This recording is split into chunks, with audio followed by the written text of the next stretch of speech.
Break के बाद सी news Bharat में एक बार फिर से आप सभी का स्वागत है। रुक करेंगे बुलेटिन की ओर। इस बुलेटिन में बात होगी इटावा की, जहां अनुशासन के मद्देनजर पुलिस और आईटीबीपी के जवानों द्वारा संयुक्त रूप से पैदल फ्लैग मार्च किया गया। साथ ही बात होगी हाथरस की, जहां थाना हाथरस जंक्शन क्षेत्र के नगला हीरा सिंह में एक युवक की उनके पड़ोसियों द्वारा गोली मारकर की गई हत्या। और बताएंगे कैसे कानपुर नगर में दक्षिण जोन में अपराध के प्रति जीरो टॉलरेंस की नीति पर हो रहा अमल। इन तमाम खबरों पर करेंगे विस्तार से चर्चा। खबर इटावा से है, जहां नागरिकता संशोधन कानून की अधिसूचना और आगामी लोकसभा चुनाव के मद्देनजर जनपद इटावा के एसएसपी संजय कुमार वर्मा के निर्देशन में आज बसरेहर थाना अध्यक्ष कुलदीप चौधरी और आईटीबीपी के सूबेदार पूरन सिंह के नेतृत्व में पुलिस और आईटीबीपी के जवानों द्वारा संयुक्त रूप से पैदल फ्लैग मार्च किया गया, ताकि लोगों और समाज में शांति का संदेश जाए।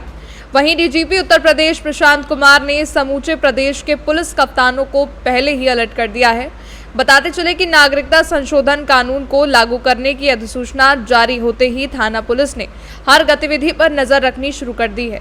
आगामी लोकसभा चुनाव के मद्देनजर भी जिले के संवेदनशील और अति संवेदनशील इलाकों में अतिरिक्त पुलिस बल तैनात कर विशेष सतर्कता बरती जा रही है। इटावा से सी न्यूज संवाददाता देवेंद्र सिंह की रिपोर्ट।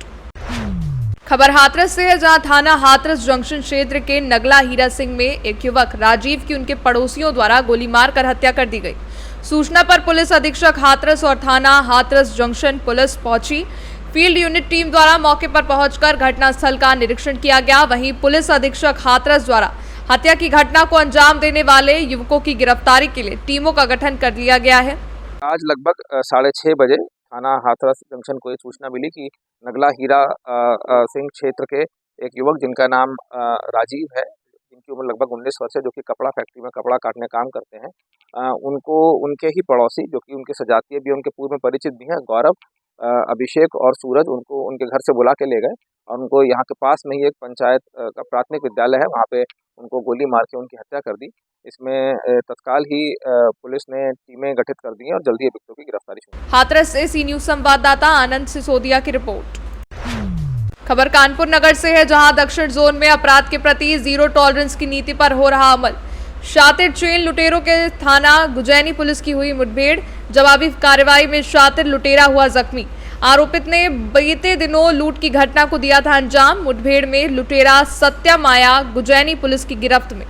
आरोपी पर कई थानों में दर्ज हैं विभिन्न धाराओं में मुकदमे। सर, एक मुठभेड़ हुई है, किस अपराधी को मारा गया, कितने के नाम तक, किस किस पुलिस टीम की भूमिका रही?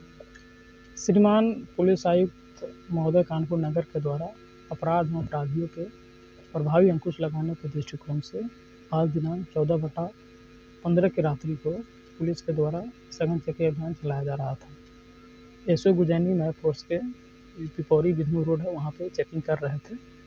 चेकिंग के दौरान में एक बाइक पे 2 व्यक्ति आ रहा था। बाइक चूँकि बिना नंबर प्लेट की थी और दोनों व्यक्ति जो है बिना हेलमेट के थे।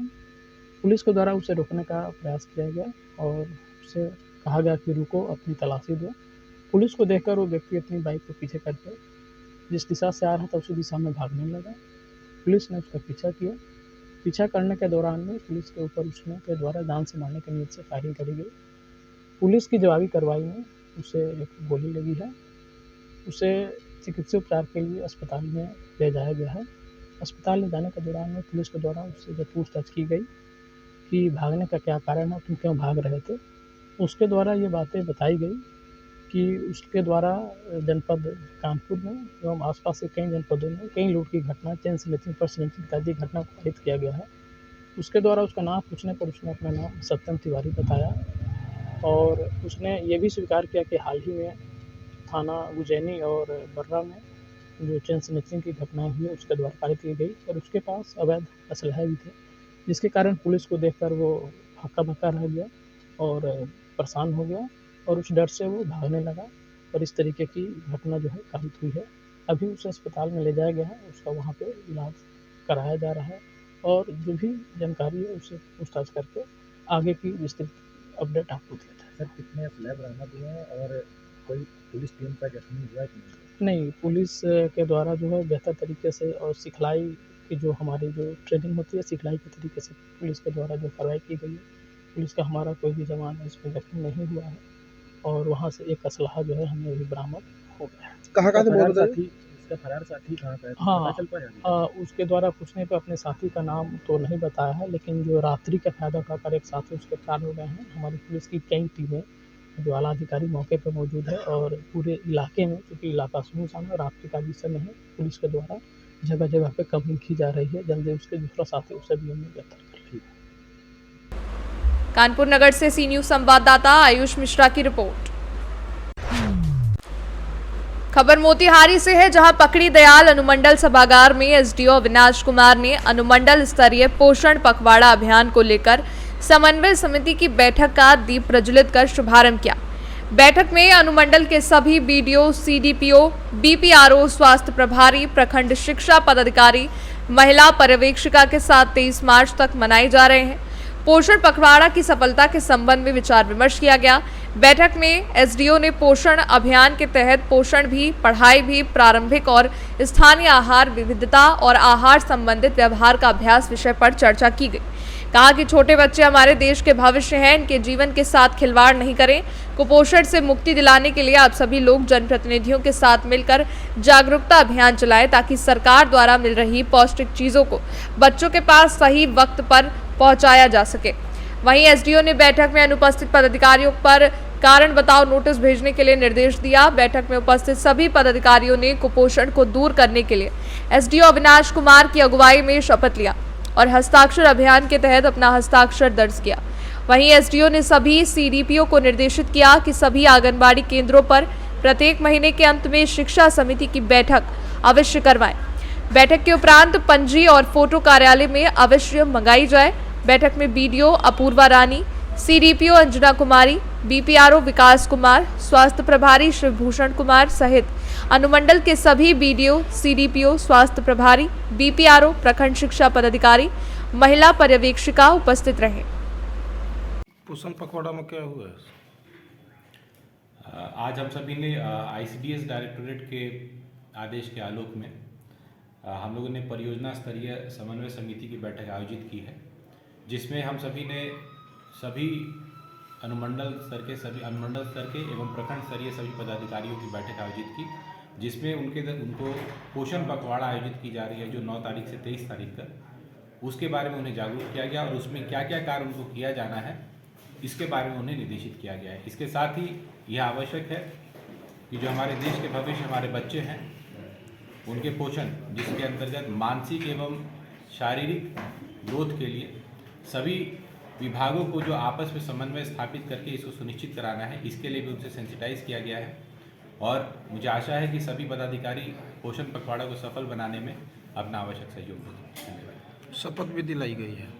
इसके लिए हम लोगों ने सभी पदाधिकारियों को शपथ भी दिलाया है, जिसके बाद मुझे लगता है कि वह इस देश के भविष्य के स्वास्थ्य के लिए उनकी जो जिम्मेवारी सरकार ने सौंपी है उसमें वो खड़े उतरेंगे। ये आंगनबाड़ी का जो मुद्दा आया है बैठक का, सेंटर का, वो संभवतः कहीं पर नहीं हो पाता है, इस पर क्या कहना है सर? इसमें हमने सभी को सेंसिटाइज किया है, सभी सीडीपीओ को निर्देशित किया है कि इसके लिए वो बाकायदा एक मॉनिटरिंग का एक व्यवस्था तैयार करेंगे, जिसके अंतर्गत वह सभी आंगनबाड़ी केंद्रों से मासिक रूप पे उनके द्वारा की गई बैठक की पंजी को मॉनिटर करेंगे, उसका अवलोकन करेंगे और एक व्हाट्सएप ग्रुप के माध्यम से उस माह में जितने भी आंगनबाड़ी केंद्रों में उसकी बैठक हुई है उसका साक्ष्य फोटो के रूप में प्राप्त करेंगे। मोतिहारी से सी न्यूज संवाददाता चंद्रिका की रिपोर्ट।